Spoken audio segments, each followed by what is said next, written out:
ಇಲ್ಲಿ ಇಂದು 8ನೇ ತರಗತಿಯ ಪ್ರಥಮ ಭಾಷೆ ಕನ್ನಡದಲ್ಲಿರ್ತಕ್ಕಂಥ ಒಟ್ಟು ಕಲಿಕಾಫಲಗಳು ಒಂದು ಮಾದರಿ ಪ್ರಶ್ನೆ ಪತ್ರಿಕೆಗಳನ್ನು ನೋಡೋಣ. ಸೊ ದಯಮಾಡಿ ವಿಡಿಯೋನ ಲೈಕ್, ಶೇರ್ ಹಾಗೂ ಸಬ್ಸ್ಕ್ರೈಬ್ ಮಾಡಲಿಕ್ಕೆ ಮರೆಯದಿರಿ.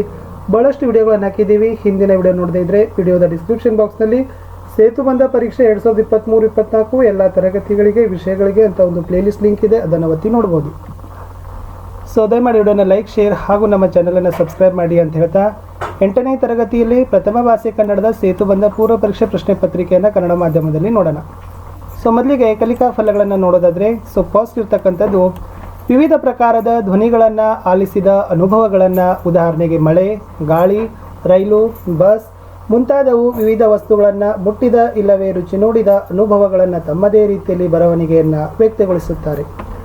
ಎರಡನೇದು ವಿವಿಧ ಸಾಹಿತ್ಯ ಪ್ರಕಾರಗಳಲ್ಲಿ ಬರೆದಿರ್ತಕ್ಕಂಥ ಸಾಹಿತ್ಯ ಸಾಮಗ್ರಿಗಳನ್ನು ಸೂಕ್ತ ಏರಿಳಿತ ಮತ್ತು ಸರಿಯಾದ ಗತಿಯಲ್ಲಿ ಓದ್ತಾರೆ ಮತ್ತು ಕನ್ನಡ ಭಾಷೆಯ ವಿವಿಧ ಸಾಹಿತ್ಯ ಪ್ರಕಾರಗಳ ರಚನೆಯನ್ನು ಓದುತ್ತಾರೆ.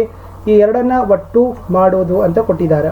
ಸೊ ಮೂರನೇದು ವಿವಿಧ ಉದ್ದೇಶಗಳಿಗಾಗಿ ಬರೀತಕ್ಕಂಥ ವಿವಿಧ ವಿಷಯ ಲೇಖನಗಳಲ್ಲಿ ಲೇಖನ ಚಿಹ್ನೆಗಳನ್ನು ಸರಿಯಾಗಿ ಬಳಸೋದು, ನುಡಿಗಟ್ಟುಗಳು, ನಾಣ್ಣುಡಿಗಳು, ಲೇಖನ ಚಿಹ್ನೆಗಳು ಮತ್ತು ಕಾಲ, ಲಿಂಗ ಮೊದಲಾದ ವ್ಯಾಕರಣಾಂಶಗಳ ಪ್ರಯೋಗವನ್ನು ಮಾಡ್ತಾರೆ ಮತ್ತು ವಿವಿಧ ಸಂದರ್ಭಗಳಲ್ಲಿ ವಿವಿಧ ಉದ್ದೇಶಗಳಿಗಾಗಿ ಬರೀತಕ್ಕಂಥ ವಿವಿಧ ವಿಷಯ ಲೇಖನಗಳಲ್ಲಿ ಸೂಕ್ತವಾದ ಶಬ್ದಗಳನ್ನು, ನುಡಿಗಟ್ಟುಗಳನ್ನು, ವಾಕ್ಯ ರಚನೆಗಳನ್ನು ಪ್ರಯೋಗಿಸ್ತಾರೆ.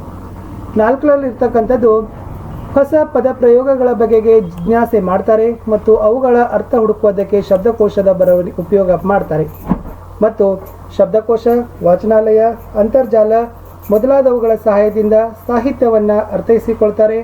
ಭಾಷೆಯ ಸೂಕ್ಷ್ಮತೆ, ಪದಪುಂಜ, ಪ್ರಾಸಪದಗಳನ್ನು ಪ್ರಶಂಸಿಸಿ ಬಳಕೆ ಮಾಡ್ತಾರೆ.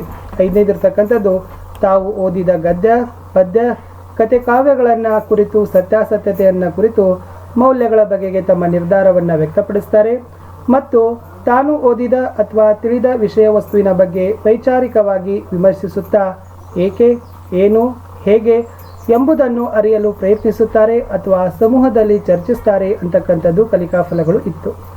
ಇನ್ನು ಈ ಕಲಿಕಾಫಲಗಳಿಗೆ ಒಂದು ಪ್ರಶ್ನೆ ಪತ್ರಿಕೆಗಳನ್ನು ನೋಡೋದಾದರೆ, ಸೊ ಪ್ರಶ್ನೆ ಮೇನ್ 1ರಲ್ಲಿ 3 ಪ್ರಶ್ನೆಗಳಿದ್ದಾವೆ.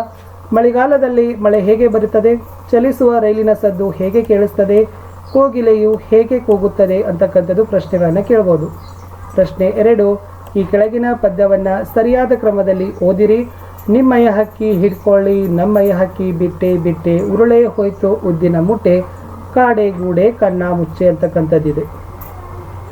ಇನ್ನು ಮುಖ್ಯ ಪ್ರಶ್ನೆ 2ರಲ್ಲಿ ಕತೆ ಓದಿ ಶೀರ್ಷಿಕೆ ನೀಡಿದೆ. ಕತೆ ಏನು ಕೊಟ್ಟಿದ್ದಾರೆ ಅಂದರೆ, ರಾಜುವಿನ ಮನೆಯಲ್ಲಿ ಒಂದು ಪಂಜರ, ಆ ಪಂಜರದಲ್ಲಿ ಒಂದು ಪುಟ್ಟ ಗಿಳಿ, ಆ ಗಿಳಿ ಮಳೆಯವರಿಗೆಲ್ಲ ಅಚ್ಚುಮೆಚ್ಚು. ಕೆಲವು ದಿನಗಳ ಅನಂತರ ಗಿಳಿ ಸರಿಯಾಗಿ ಕಾಳು ತಿನ್ನುತ್ತಿಲ್ಲ, ಲವಲವಿಕೆಯಿಂದ ಇಲ್ಲ ಎಂದು ರಾಜುವಿಗೆ ತುಂಬ ಬೇಸರವಾಯಿತು. ಅದನ್ನು ತನ್ನ ಮನೆಯ ಪಕ್ಕದಲ್ಲಿದ್ದ ಪಶುವೈದ್ಯರಿಗೆ ಹೇಳಿದ. ಅವರು ಬಂದು ಗಿಳಿಯನ್ನು ಪರೀಕ್ಷೆ ಮಾಡಿ ಹೇಳಿದರು, ಇದಕ್ಕೆ ಯಾವ ರೋಗವೂ ಇಲ್ಲ, ಬಂಧನವೇ ರೋಗ. ಇದನ್ನು ಪಂಜರದಿಂದ ಹೊರಗೆ ಬಿಟ್ಟರೆ ತನ್ನ ಇತರ ಗಿಳಿಗಳನ್ನು ಕೂಡಿಕೊಂಡು ಸಂತೋಷದಿಂದ ಇರುತ್ತದೆ. ಗಿಡ ಮರಗಳಿರುವ ಜಾಗದಲ್ಲಿ ಇದನ್ನು ಬಿಟ್ಟು ಬನ್ನಿ ಎಂದರು. ರಾಜು ಹಾಗೆ ಮಾಡಿದ. ಬಂಧನದಿಂದ ಬಿಡುಗಡೆಗೊಂಡ ಗಿಳಿ ಪುರ್ರೆಂದು ಹಾರಿ ಹೋಯಿತು. ರಾಜುವಿಗೂ ಅದನ್ನು ನೋಡಿ ಸಂತೋಷವಾಯಿತು. ಪ್ರಶ್ನೆ 3, ಈ ಕೆಳಗಿನ ನಾಟಕದ ತುಣುಕಿನ ಸಂಭಾಷಣೆಯನ್ನು ಹೇಳಿರಿ. ಶಲ್ಯ: ಹೇಳು ದುರ್ಯೋಧನ, ನಿನ್ನ ಹೃದಯ ವೈಶಾಲ್ಯಕ್ಕೆ ಬೆರಗಾಗಿದ್ದೇನೆ, ಬೇಕಾದ್ದು ಕೇಳು, ಕೊಡುತ್ತೇನೆ. ದುರ್ಯೋಧನ: ಹಾಗಿದ್ದರೆ ನೀವು ಮತ್ತು ನಿಮ್ಮ ಸೇನೆ ಕುರುಕ್ಷೇತ್ರ ಯುದ್ಧದಲ್ಲಿ ನಮ್ಮ ಪರವಾಗಿ ಹೋರಾಡಬೇಕು. ಪ್ರಶ್ನೆ 3, ಯಾರು ಈ ಕೃಷ್ಣ ಇಲ್ಲಿ ಬಳಸಬೇಕಾದ ಲೇಖನ ಚಿಹ್ನೆ? ಮಕ್ಕಳು ಶಾಲೆಗೆ ಹೋದರು. ಈ ವಾಕ್ಯದ ಕಾಲ ಗುರುತಿಸಿ. ಹುಡುಗ, ರಾಜ, ತಂದೆ ಈ ಪದಗಳ ಸ್ತ್ರೀಲಿಂಗ ರೂಪ ಹೇಳಿ. ಮುಂದಿನ ಪ್ರಶ್ನೆ ಶೋಧ, ಅಂಚು ಈ ಪದಗಳ ಅರ್ಥ ಹೇಳಿರಿ.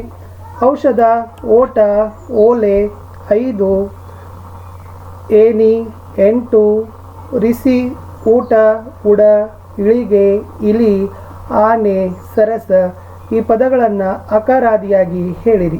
ಮುಂದಿನ ಪ್ರಶ್ನೆ ಗಣೇಶ ಬಂದ, ಕಾಯಿ ಕೊಡುಬು ತಿಂದ ಇಲ್ಲಿರುವ ಅಂತ್ಯಪ್ರಾಸ ಪದಗಳನ್ನು ಗುರುತಿಸಿರಿ.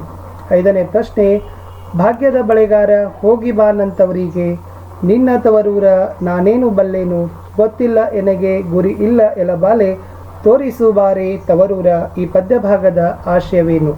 ಮುಂದಿನ ಪ್ರಶ್ನೆ 2, ಈ ಗದ್ಯ ಭಾಗ ಓದಿ ಕೊಟ್ಟಿರೋ ಪ್ರಶ್ನೆಗಳಿಗೆ ಉತ್ತರಿಸಿರಿ. ಚಗಳಿ ಇರುವೆಗಳು ಮೊದಲು 2-3 ಅಕ್ಕಪಕ್ಕದ ಎಲೆಗಳನ್ನು ಸೇರಿಸಿ ಪೊಟ್ಟಣ ಕಟ್ಟಿದಂತೆ ಚಿಕ್ಕ ಗೂಡು ಕಟ್ಟುತ್ತವೆ. ಇವುಗಳ ಸಂಖ್ಯೆ ಬೆಳೆದಂತೆಲ್ಲ ಮೇಲಿನ ಮತ್ತು ಅಕ್ಕಪಕ್ಕದ ಎಲೆಗಳನ್ನು ಹೊಂದಿಸಿ ಮಾಳಿಗೆಗಳನ್ನು ನಿರ್ಮಿಸುತ್ತಾ ಗೂಡನ್ನು ದೊಡ್ಡವನಾಗಿ ಮಾಡುತ್ತವೆ. ದೊಡ್ಡ ಗೂಡುಗಳಲ್ಲಿ ಇದರಿಂದ 10 ಲಕ್ಷ ಇರುವೆಗಳವರೆಗೂ ಇರುತ್ತವೆ. ಇರುವೆಗಳ ಸಂಖ್ಯೆ ಇದನ್ನೂ ಮೀರಿ ಬೆಳೆದರೆ ಆಗ ಅದೇ ಮರದ ಬೇರೆ ಕೊಂಬೆಯಲ್ಲೋ ಅಥವಾ ಸಮೀಪದ ಇನ್ನೊಂದು ಮರದಲ್ಲೋ ಹೊಸ ಉಪಕೊಟ್ಟೆಗಳನ್ನು ಕಟ್ಟುತ್ತವೆ. ಪ್ರಶ್ನೆಗಳು: ಚಗಳಿ ಇರುವೆಗಳು ಮೊದಲು ಎಷ್ಟು ಎಲೆಗಳನ್ನು ಸೇರಿಸಿ ಗೂಡು ಕಟ್ಟುತ್ತವೆ? ಚಗಳಿ ಇರುವೆಗಳು ಎಲೆಗಳನ್ನು ಹೊದಿಸಿ ಏನನ್ನು ನಿರ್ಮಿಸುತ್ತವೆ? ಪ್ರಶ್ನೆ 3. ಕೆಳಗಿನ ಕಥಾಭಾಗ ಓದಿ ಕೊಟ್ಟಿರೋ ಪ್ರಶ್ನೆಗಳಿಗೆ ಉತ್ತರಿಸಿರಿ.